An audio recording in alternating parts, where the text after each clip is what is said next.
If I Should Die by Donevy Westphal. Available through Amazon, Barnes & Noble, and other retailers. Screen lit up and his eyes scanned the information. Thank God. They had shown up on schedule. Delia had been disoriented at first, but did cooperate. She gave them account numbers, financial records, all the info they needed and more. She should be out of danger now and heading for a safe house. His mind wanted to wander. He wanted it to go back and catch up, to file what Lily had told him into perspective. The ocean of sorrow wanted to wash over him and drown him, but not now. He pushed it away. There would be time when they finished this case. There would be time when he grew old. There would be time. But what if he didn't? And what if there wasn't? He pushed the thoughts away. Would there be a time when it didn't matter? He only had now. Now is what mattered. He needed the key to this case. This name went nowhere. Meister. Meister. But it only appeared in the records. How did it tie in over to Beetle River? He squinted at the screen. Hey, Joe, what's up? Kid sauntered out of the bathroom, towel drying his hair, another white towel wrapped around his waist. Julius, Seth.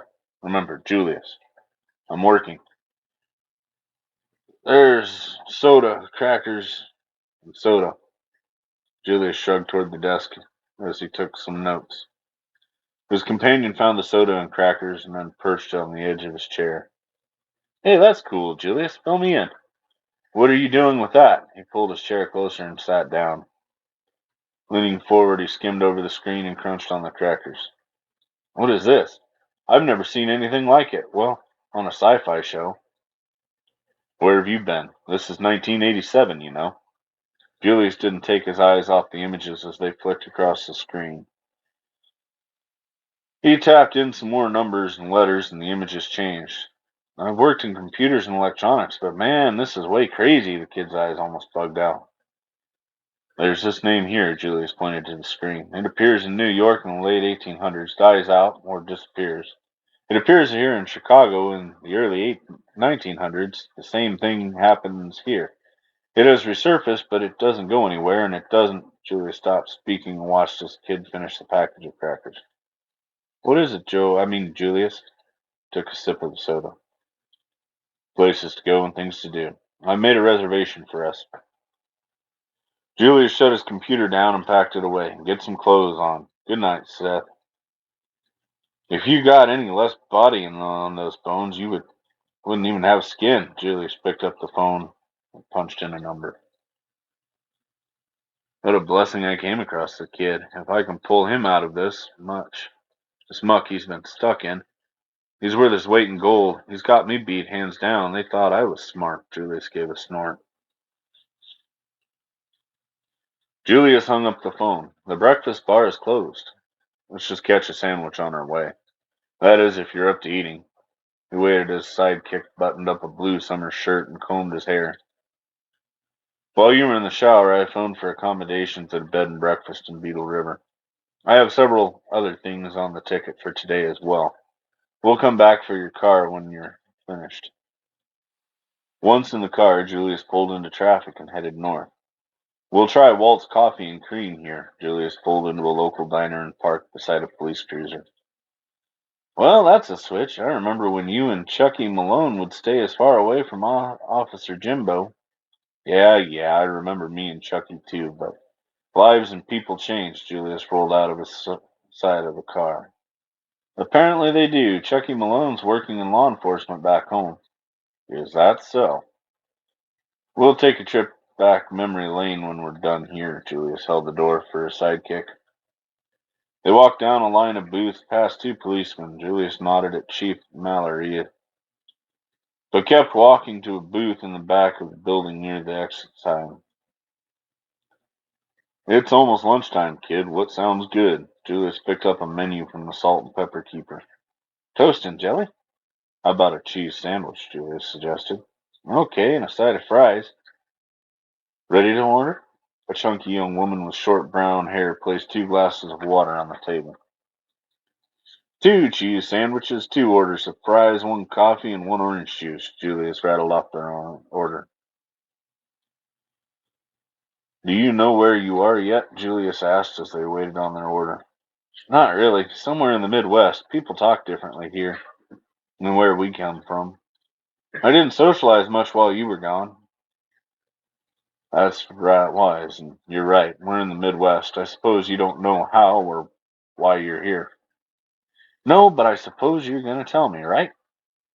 I don't know how or why, but I can kind of shed some light on the situation. Does the name Gonzalez mean anything to you? Julius asked. Laura married a man, Juan Alvarez Gonzalez. Bingo. You're on top of things, kid. The waitress brought their food, and after a moment of prayer, they ate in silence. I was going down for the count. Whoever drove me out here had to be an old friend of the family, and a good friend. Do you know how far this is from home? Far piece? Would you like more coffee? The waitress interrupted. Thank you. Yes, Julius held out his cup. Anything else you'd like, Seth? Julius asked. I'm good, he said, with his characteristic lazy smile. Here's your ticket. She slid his ticket onto the table. Have a good day and come back again. Julius picked up the bill. He pocketed a white slip of paper from underneath the ticket. Keep the change, he handed the money to the waitress, and the bell tinkled as they walked out. Well, what's the paper? The sidekick asked. Just sit tight. It'll be clear in a minute. Julius glanced at the white paper and backed out of the parking spot. He meandered through town with no apparent destination. What do you keep looking for, Joe? A tail? What luck. I have a different rental. 2 days ago I was tailed, but I'm not in the same car. You need to be careful if you drive the other rental, though. Oh, great. Cops and robbers. Which are we? It depends. Julius drove down the tree-lined street and slowed. Turning down an alley, he pulled into a repair garage. Large double doors closed behind him. Today we're the good guys. Hello, Julius closed his door as Chief Mallory approached. Armstrong, Mallory nodded. Who's this? He looked at the tall, skinny, strung-out kid up and down. Call him Matthew. He's backup, Julius grinned. Police Chief Mallory led the way back to the office. Once inside, behind the closed door, he motioned for them to sit down. Matthew there could stand twice in the same spot and still not have a shadow. Julius Caesar? Mallory grinned and sank down in the office chair. A few days ago, your favorite patrolman pulled everything he could find on Julius Caesar Armstrong. Didn't find anything. My records are sealed, Julius gave him a one-eyed smirk. But I'd stay clear, Philip Meacham. We don't want to sour the deal now. We're going to need a better method of contact. I'll not come back to the station until it's all over, that is. I've got my own mobile phone and a direct number to you. That would be a big help in that area. I've got another couple of men and a woman on a special team set up now as well. That should speed up and smooth operations too, Mallory said. What happened to my man on Wednesday? He didn't show and I was tailed when I left our meeting spot, Julius said. And the two goons at Import Magnifique. We can't put out a missing persons contact on your contact. We've had crime in Herman, there's no denying that, but it hasn't been highly organized. We've been tracking it within the few months since my election. We've had several shop owners, including Mr. Gonzalez, who've come forward with complaints, people threatening, demanding a payment or else something. Same old tricks we've heard of from Al Capone and gangsters. It sounds like some organization's trying to muscle up the game here in Herman. This pattern started a couple months ago when Mr. Gonzalez reported his contact with these suspects. He had talked to other local business owners, but they are afraid to speak out publicly. Your Wednesday contact was going to turn over some info he had. My special team picked up the two men you called in and turned them over to your agents, Mallory said. If we get any info from those two, we'll see if our undercover op ties them with something bigger. Did you look over the picture I sent you? Anyone familiar in the bunch? Julius asked. There were a couple from your Monday's hay throwing that are a maybe. How about your undercover agents, Frankie and Johnny? Mallory asked.